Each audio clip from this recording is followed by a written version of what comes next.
Welcome back to another exciting episode of Sports World with Patrick. I'm your host, Patrick, and today we've got a special episode focusing on the LSU club hockey program. Now, I know you're all used to hearing about football and basketball when it comes to LSU, but today we're shining a light on the ice, and we've got some pretty special guests to help us do that. Joining me today, we have a very special guest, Jake Pazner, a forward and president of the LSU club hockey program. Alongside him, we have another key member of the team has been making an impact on the ice this season. Jake and Christy, welcome to the show. And so let's go ahead and dive into this. Jake, obviously, you're the president of the team. You're also a forward. That's a pretty big role to take on, both on and off the ice. How do you balance being a leader and a player at the same time?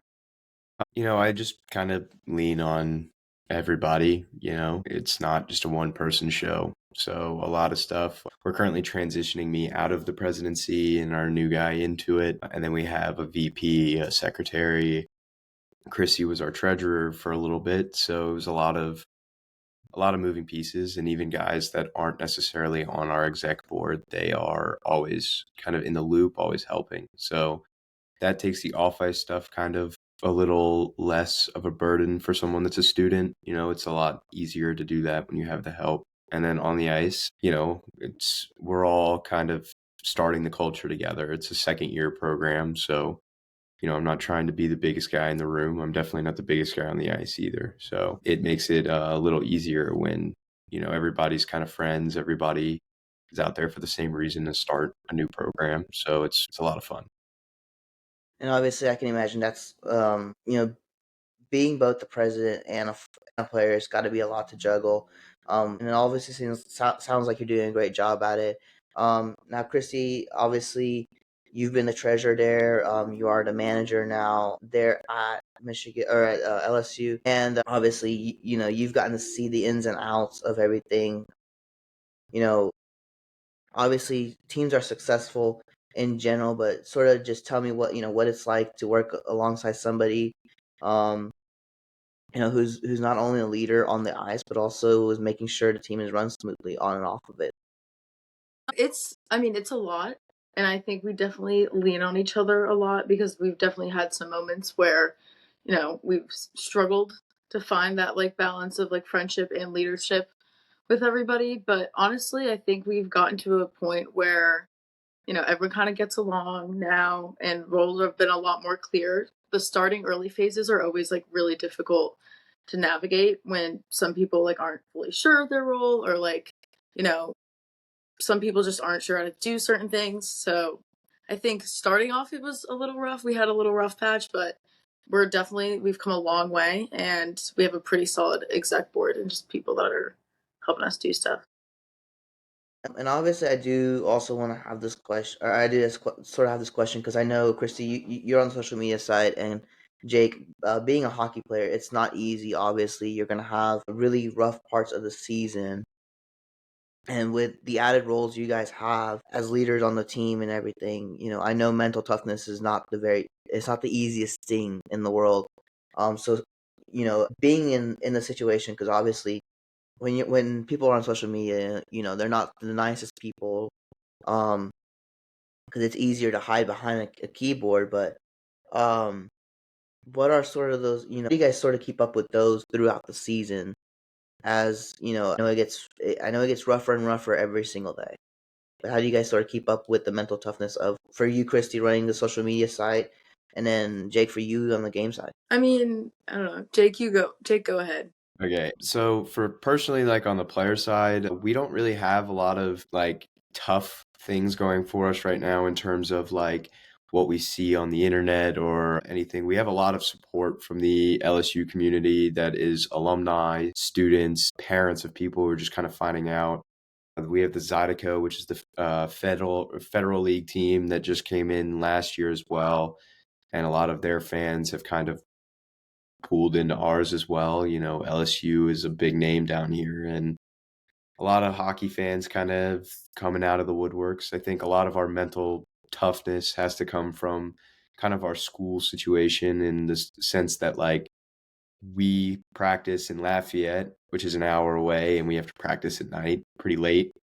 So we're getting home late. And then a lot of our games are traveling a minimum of 3-4 hours. And I think that's the toughest parts for us. And that's not anything that is the school's fault. It's more just kind of a geographical issue. Playing so far down in the South, there's only so many options and so many places we can go. And not having a rink in Baton Rouge that's like readily available makes it a little tougher for us. But just getting to be able to play is pretty nice. But I think that is definitely the hardest part for us. Yeah, I mean, you covered it. We don't really, I mean, for social media, a lot of support. We just got 2,000 followers, so that's like exciting, but it's all positive on that end. Yeah. Obviously, that's always great to hear with everything. Obviously, Jake, for you, I do have this question, what, because I know there are challenges being the president and a player on the team. Sometimes some guys are like, well, I'm good buddies with, Jake's going to be the person that, he's going to have my back all the time. And sometimes they might do something stupid, they might take a stupid penalty or something like that. Obviously, as a president, you're also invested on, on ice success. And you guys have been successful at revitalizing LSU hockey here. Um, what's been the biggest challenge so far in your time as being a president at LSU on the team, and how have you managed it so far? I think the biggest challenge is honestly just trying to kind of keep the core like values moving through the next group and everything. I think Sydney, she was our president last year. She did a great job, and we wouldn't even be a team without her. Like, she really did do so much for us. And then when she left to go to grad school, I jumped into the presidential spot, but our exec group pretty much stayed the same. Like, little changes. So, we all had the same idea of wanting the team to grow and everything like that. And then, when we get new guys that come in at the end of at the beginning of the next years, like we have 4 or 5 freshmen on the team, or not freshmen, but new players, whether they're freshmen, sophomores, seniors, it doesn't matter. Oh, and then to keep that going through when we have recruiting forums that come in this year, and that's 7, 8 different players that have the potential of playing next year. And we have to keep that going the same direction of, we want this to be successful, but we also want it to grow off ice as well, so that more people grow into playing LSU hockey at some point, hopefully. And obviously, I know, Jake, you're from Maryland, and Chrissy, you're from Connecticut. I do also have this question for you guys here. I know growing the sport of hockey in the South is not the easiest thing in the world. We've seen it maybe take off a little bit here and there. We see Nashville taking off. But I do have this question also, sort of reverting back to a question here before, and I completely forgot to ask it. I'm sorry about that. But, how much of the teams that were around you guys, how much of that had an impact in, wanting to build LSU hockey back up after they had sort of discontinued it for a while there? I think personally, I think just having the team is something on its own that's pretty big for a lot of guys here. It's not just, one person that was like, oh, we should bring a team back. It was kind of a group thing. And then also seeing how it's grown throughout the SEC, and you have every SEC school, I think almost all of them maybe, having a team, and then schools in Florida and Texas and just about anywhere around us, you see teams starting to pop up, whether it's D1, D3, D2 club, they're growing everywhere. And 5 years ago, 6 years ago, that wasn't even a thing down here for certain schools. And other schools, you see Kentucky and Louisville doing their Midnight Madness game, and that's always a big deal. Or you have the frozen ice bowl, whatever they call it, for the Auburn Alabama game, and they have Georgia playing outdoor games, South Carolina and UNC, like they're all playing outdoor games. It's really cool to see all that. It's a little tougher for us down here in Louisiana, but we're still trying to get to that point at some point. It'll probably be after we've both graduated, but if we can set a good standard and a good little starting block for them, then shouldn't be a problem to me to see them grow in 5 years to the same places that the rest of the SEC schools are at. That's always great to hear. Obviously, I do have this question for you, Christy, because obviously, back onto the social media side for a minute, obviously, football just sort of runs the whole SEC area, and I know from my time back in the South, when I was there, there was a lot of this. There's not a lot of fans that will show up. Definitely not on rivalry weekend, particularly during the SEC weekends of that, or that really the last weekend of the SEC season. How hard is it? Because I know running social media cannot be that easy to compete with. The bigger game there in the South with football. To bring fans into an LSU game, and like Jake mentioned, you guys do sort of play an hour away in Lafayette. Um, your games, and I know that's probably not an easy trip for every athlete or not every athlete, but every student to make. So, how much of that, because I know TikTok can help grow it, but on the social media side, how do you guys work on that to bring more people and make them more aware of the game and when it's happening? Yeah. So, I mean, obviously, football, when you go to the South, you expect football, you see football. But I think, in a way, because it's not a typical sport here, it kind of gives us like an edge. Where I know for me, I always grew up around hockey, and I knew a lot of people that were like from the Northeast that also grew up with hockey. So bringing that down here, it was like, oh my gosh, this reminds me of home, or like, I love hockey and I'm sad it's not here. Like, this is really cool. So we've had like a lot of students show up for our games. If there's a game that's like, during like an LSU Alabama football game, we're not going to get a lot of people to go. I do know that. I know where we stand. But I do think we kind of have a benefit of being a little bit more unique down here and not super common versus, everyone, you expect football down here. You're not expecting hockey. So I think that kind of is what makes it a little different and makes us stand out a little bit. And obviously, you guys, as a student-run organization, it seems like you guys have a pretty good team down there. But Jake, back to you. Obviously, you're in when you're on that ice. I know you can be in the zone, and all of a sudden you're like, okay, we're down 2-3 or 3-2, and hey, we've got to come back. We've got 10 minutes to come back. What's your mindset going into a game, and are you sort of more focused on making plays or just being a consistent scoring threat? I'll play it back to this weekend or this past weekend. We played Ole Miss D3 club team, and we're down like 7-4 going into the third, and we ended up winning 9-8 in overtime. But I don't think it's a me thinking that I'm going to be the guy to save the day. I think, there's definitely guys on the team that, they're more of a shooting threat than I am. I think my role most of the time is just making sure everybody kind of stays focused and stays kind of not freaking out, getting upset about a small call that they might have missed, something like that. I know I'm not the best guy on the team. I'm not the worst guy on the team either. I think we're all have our own roles and everybody plays them pretty well. And I think the biggest part is just making sure that everybody kind of keeps on playing and just going out there and making sure that we play the game the right way, and win or lose, that we have to be happy about how we played. So we got to keep making sure that that's the case, because once we have that kind of mentality of we're going to work hard until the end no matter what, I think that'll set up success for later groups when they come in as well. And obviously, being student run, it's probably a lot more easier for you guys. So I do also have this question for you guys both. Because obviously, Christy, you've gotten to see a lot of these teams here be very successful at LSU in the last few years. How much of that communication, between Jake and really the executive board and social media, how much of that is super important in being able to run it? The treasury part and the social media site very important. And then Jake, for you, my other question is obviously as a president, um you have leadership groups that are there that work with the team.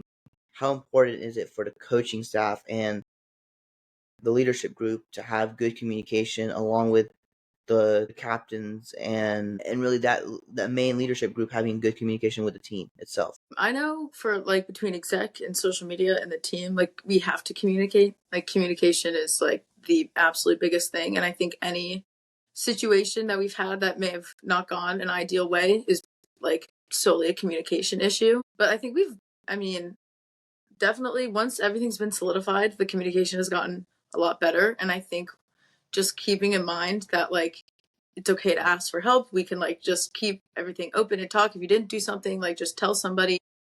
And I think just having trust among everybody is like super important so we can keep like communication open. I mean, I know when there's been like things that need to be posted, I have to like just ask, hey, is this good? Should I post this? So I don't know, just the small things, just make sure everyone's on the same page. And then, for us on the player coach level, captains, I'm an assistant captain. Our captain, he's a PhD student who's played a couple years club hockey. So he's kind of got the most experience out of all of us in kind of terms of what's going on outside of the coaching stuff. But I think in general, like everybody is kind of so well knit, close group together. We try and hang out together, whether it's, at somebody's house, at a restaurant, anything like that. So, when we go away on the weekends to travel, we're, four to a room in a hotel room. So it's kind of tough to, not talk and hang out when there's, six rooms with four guys in each one, or five rooms with four in each one. And, Chrissy and Sophia, our other manager, traveling along with us as well. So, everything is, and we carpool to practice. We carpool most places we go when we have to travel. We're driving ourselves. So, you're throwing 3 bags in a car and you're going to Olive Branch, Mississippi, or Houston, or San Antonio. Everything is together, and you kind of start to see that as the seasons go on, because, now everybody knows each other. And if it's the same group as last year into this year, and everybody kind of gets along, you have your team moments, but a lot of it is just everybody talks, everybody communicates. We have a big group chat with all of us. So everybody knows everybody, and it's hard not to know everybody.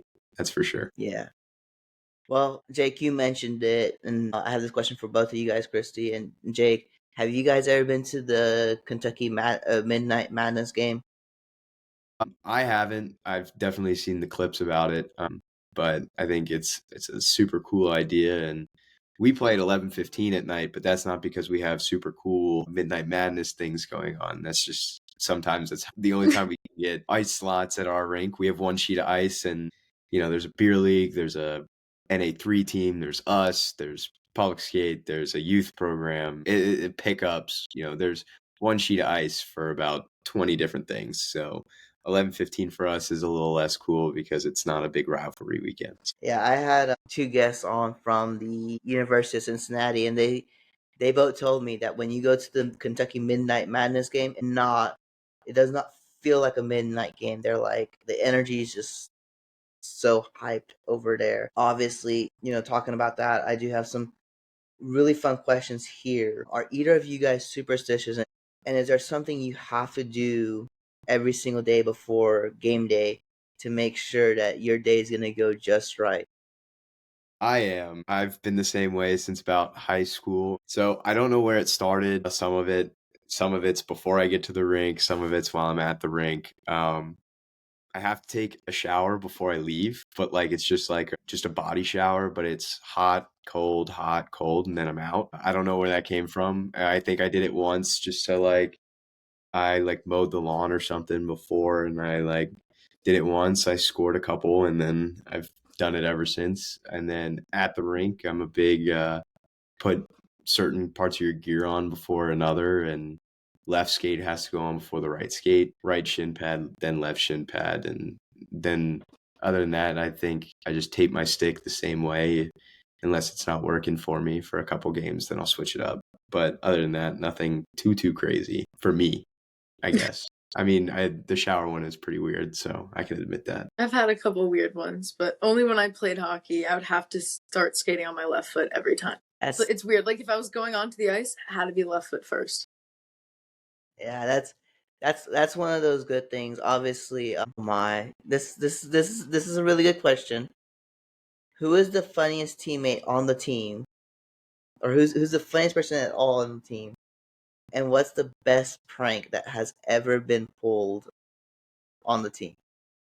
I got to answer this one simply because she knows exactly what I'm going to say here. But one of our freshmen, his name's Trevor Doyle. Doyle's a clown. We love Doyle, but we did a Halloween skate right before Halloween, and we were allowed to like wear costumes on the ice. He shows up dressed as me. You know, he's got a wig and a fake mustache on. He's got a white T-shirt that he drew the LSU jersey onto, and uh, it's hard not to laugh even about it right now. That was probably one of the funniest things I've ever seen.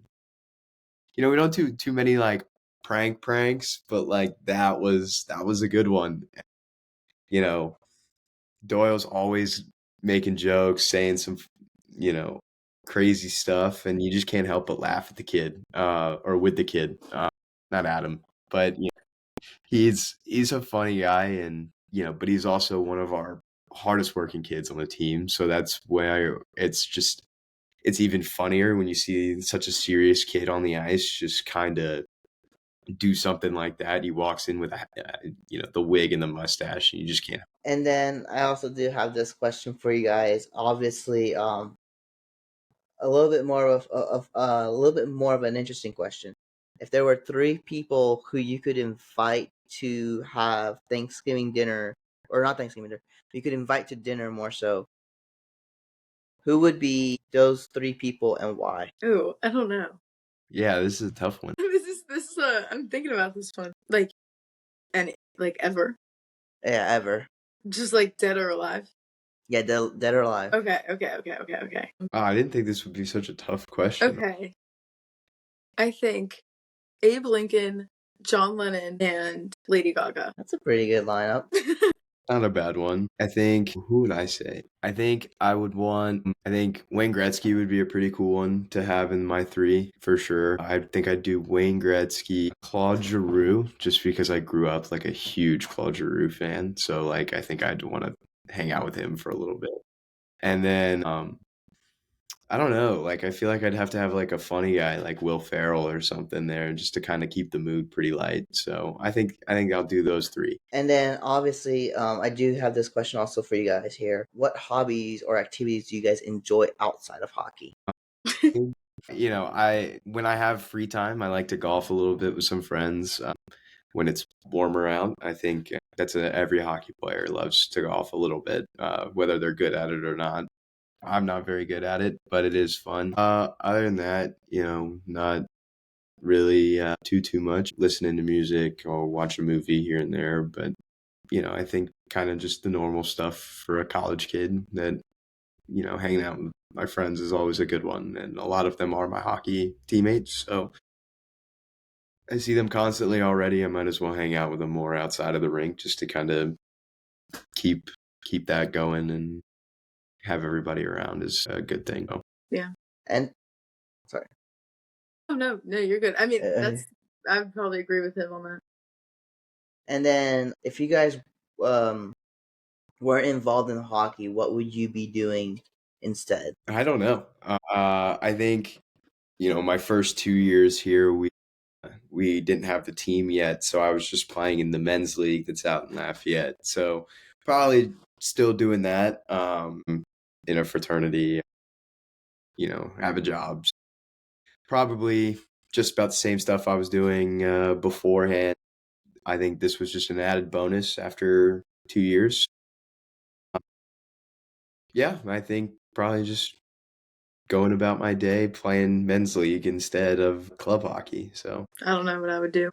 And then do either of you guys have a memorable moment or really an achievement that you've in your career that you've had that's been um that really stands out to you guys? for me, I think it's going to be our first win last year as a team when we played Houston. I think that was just such a big weekend for so many people. Like our first weekend didn't go so well. Like, you know, it was our first games as a team. We started late. We didn't start playing until the second semester. So, you know, our first weekend was kind of a feeler weekend. And then for me, it's not even an individual thing. I think just seeing us kind of click as a team and getting the win that we did, and and everything. I really think that set us up to realize like, hey, we can be here. We can do this. We do belong out on this ice as a team. And I think that moment really was super like just surreal for us, for a lot of us too. Like we have a kid on the team, Ethan. He's our new president as of about a week ago, 2 weeks ago.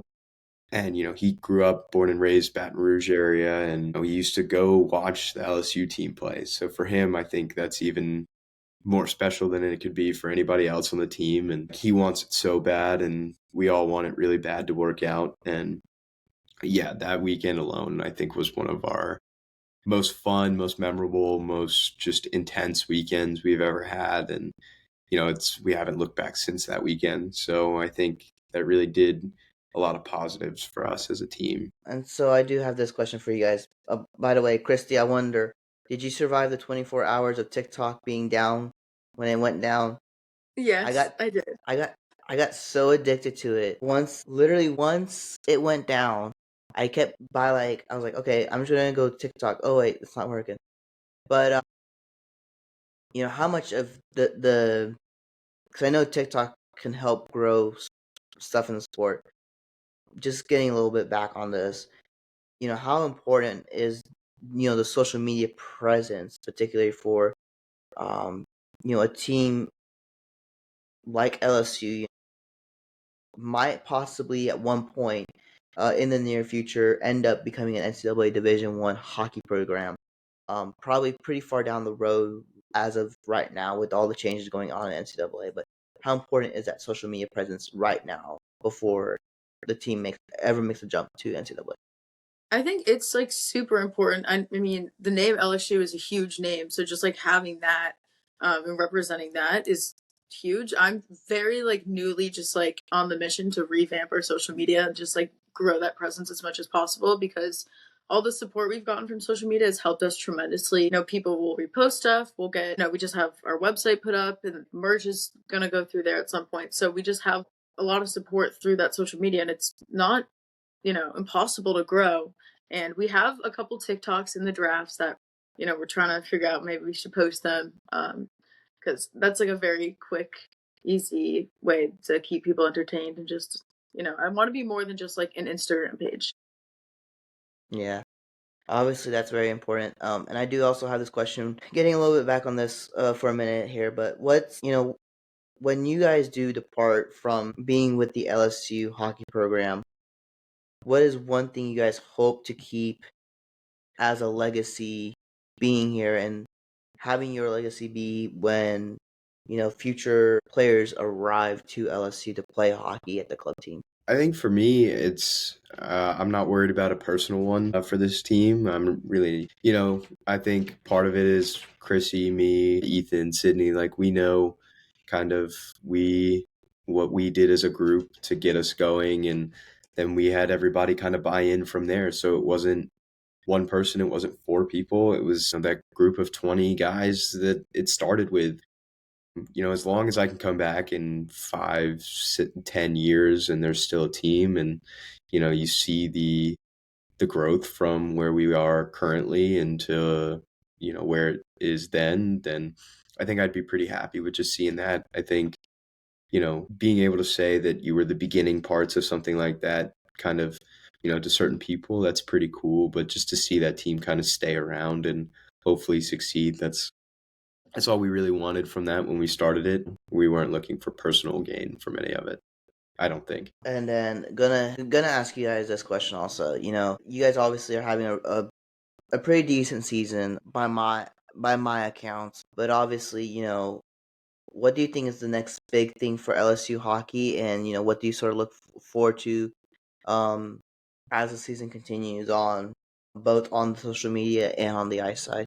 I think on ice, I think we just have to keep kind of working at what we are doing. And, we're not going to win every one of them. We're not going to lose every single game. I think right now, I think the biggest thing that we have to look forward to is just kind of, every little small step that we take right now is going to mean something in 6, 7 months when we have a new group of guys starting to come in and then resetting, and next season's its own season.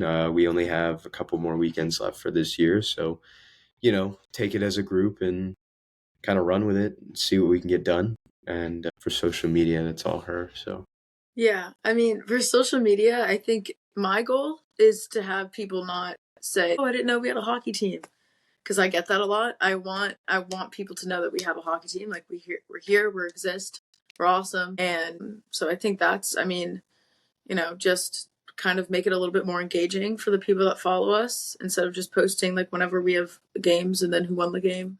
Trying to make it a little bit more interactive than that, but definitely don't want people not knowing that we exist. Yeah, it's obviously a big thing. And I have this question for you guys also.